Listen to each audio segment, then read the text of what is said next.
Next point is energy stored in a capacitor. तर कॅपॅसिटरमध्ये store झालेली energy आपण इथं कॅल्क्युलेट करायची आहे. Consider this diagram and corresponding animation of this capacitor. Now consider a capacitor of capacitance C being charged by a DC source of V volt. आता हा capacitor आहे, याची C व्हॅल्यू आहे. आणखीन याला आपण V व्होल्टचा एक DC सोर्स, DC व्होल्टेज ह्याला कनेक्ट केलेला आहे कॅपॅसिटरला. इथे ह्या ॲनिमेशनमध्ये पण आहे, हा कॅपॅसिटर आहे, याला आपण DC बॅटरी ही कनेक्ट केलेली आहे. During the process of charging, let Q dash be the charge on the capacitor and V be the potential difference between the plates. Hence, आता आपण हे बॅटरी कनेक्ट केल्यानंतर ह्यातून करंट जे आहे हा करंट फ्लो होतो आणि हा ज्या प्लेट्स आहे ह्या दोन्ही प्लेट्स चार्जिंग व्हायला चालू होतात. ॲनिमेशनमध्ये दाखवलेलं आहे. यातून बॅटरीतनं करंट हा बाहेर येतो आणि इथून हा हे दोन्ही प्लेट्स जे आहेत कॅपॅसिटरचे हे चार्जिंग व्हायला चालू होतात. ज्यावेळी Q dash हा चार्ज आपण ह्यावरती डिपॉझिट केलेला आहे त्यावेळी पोटेन्शियल V आहे. C is equal to Q dash by V, capacity equation. A small amount of work is done if a small charge dq is further transferred between the plates. तर आपल्याला हे जे battery connect केलेली आहे ही battery connect केल्या immediately हा capacitor काय fully charge होत नाही. आपण असं कन्सिडर केलं की स्मॉल अमाऊंट dq एवढे स्मॉल अमाऊंट ऑफ चार्ज प्रत्येक वेळी इथं डिपॉझिट होतोय. तर आपण फर्स्ट हा DQ चार्ज ह्या प्लेटवरती डिपॉझिट करण्यासाठी लागलेलं वर्डन जे आहे हे स्मॉल चार्ज DQ साठी स्मॉल वर्डन जे आहे हे वर्डन पोटेन्शियल इंटू चार्ज फॉर्म्युला आहे वर्डनचा. तर पोटेन्शियल आहे Q/C आणि चार्ज आहे DQ छोटा चार्ज. पोटेन्शियल आपण ह्या इक्वेशनवरून C equal to Q dash by V then V is equal to Q dash by C हे इक्वेशन आपण इथं पुट केलेलं आहे पोटेन्शियलची value. This is the work done required to deposit this small amount of charge that is DQ. जे आपण छोटे छोटे स्मॉल अमाऊंट ऑफ चार्जेस यावरती डिपॉझिट होत आहेत असं आपण कन्सिडर केलेलं आहे. त्यामध्ये फर्स्ट छोटा चार्ज आहे DQ इतका चार्ज डिपॉझिट होण्यासाठी लागलेलं वर्डन जे आहे हे work done dW is equal to V into DQ that is Q dash by C into DQ हे आहे. इथं हे चार्जिंग प्रोसेस चालू झालेलं आहे. या बॅटरीमधून हा चार्ज इथं येतो आहे आणि ही कॅपॅसिटरच्या प्लेट ज्या ह्या कॅपॅसिटर प्लेट चार्जिंग होत आहेत. आपण हे प्रोसेस जे आहे स्मॉल DQ असं हे यामध्ये डिपॉझिट होतं आहे असं कन्सिडर केलेलं आहे. आणि टोटल ह्याची कॅपॅसिटी जी आहे ही कॅपिटल Q आहे. म्हणजे हा DQ चार्ज हा कॅपिटल Q इतका होईपर्यंत हे चार्जिंग होईल. कॅपिटल Q चार्ज झाल्यानंतर हे चार्जिंग फुल होईल. कॅपॅसिटरवरती चार्ज बसायला जागा नसेल आणि हे इथं फुल्ली चार्ज झाल्यानंतर ही चार्जिंग प्रोसेस स्टॉप होईल.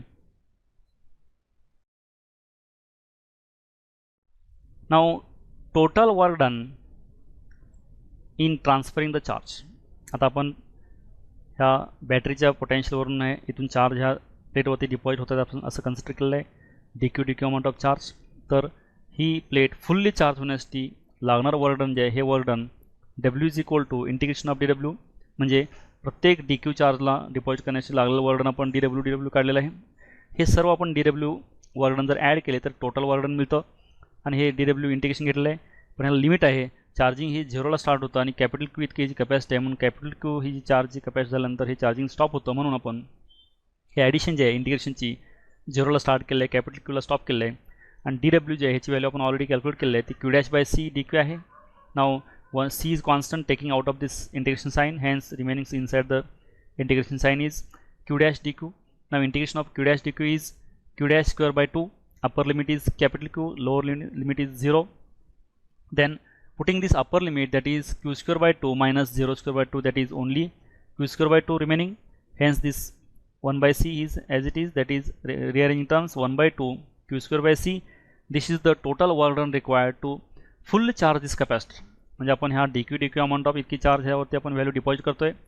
आणखीन कॅपिटल Q ही जेवढी कॅपॅसिटी आहे कॅपिटल Q एवढी कॅपॅसिटी फुल्ली चार्जिंग होईपर्यंत हे चार्जेस ह्या प्लेटवरती डिपॉझिट करण्यासाठी पूर्ण वर्डन जे आहे हे लागणारं वर्डन हे 1/2 Q square by C इतकं लागतं हे वर्डन. This work done is stored as electrical potential energy U of the capacitor. आता हे जे संपूर्ण डिपॉझिट करण्यासाठी लागणारं वर्डन जे आहे हे वर्डन आपण हे करून हे वर्डन ह्या कॅपॅसिटरमध्ये एनर्जीच्या फॉर्ममध्ये पोटेन्शियल एनर्जीच्या फॉर्ममध्ये स्टोअर होतं. म्हणून this work done can be expressed in different forms as follows. आता हेच W जे हेच एनर्जी आहे पोटेन्शियल एनर्जी आणि हीच पोटेन्शियल एनर्जी आपण वेगवेगळ्या फॉर्ममध्ये आपण इथं एक्सप्रेस करायची आहे. U 1/2 Q square by C हे जे आहे डब्ल्यू आहे 1/2 क्यू स्क्वेअर बाय सी हे डब्ल्यू जे आहे डब्ल्यूलाच आपण यू रिप्लेस केलं आहे कारण का हेच वर्क डन आपण पोटॅन्शियल एनर्जीमध्ये स्टोअर झालेलं आहे. आता ह्यामध्ये वन टाईम ह्यामध्ये क्यूची व्हॅल्यू टाकायची आणि वन टाईम सीची व्हॅल्यू टाकायची. क्यूची व्हॅल्यू जी आहे सी व्ही येते तर आपण जर सी व्ही टाकलं तर सी स्क्वेअर व्ही स्क्वेअर येतं मग 1 सी कॅन्सल होऊन येतं सी व्ही स्क्वेअर येतं.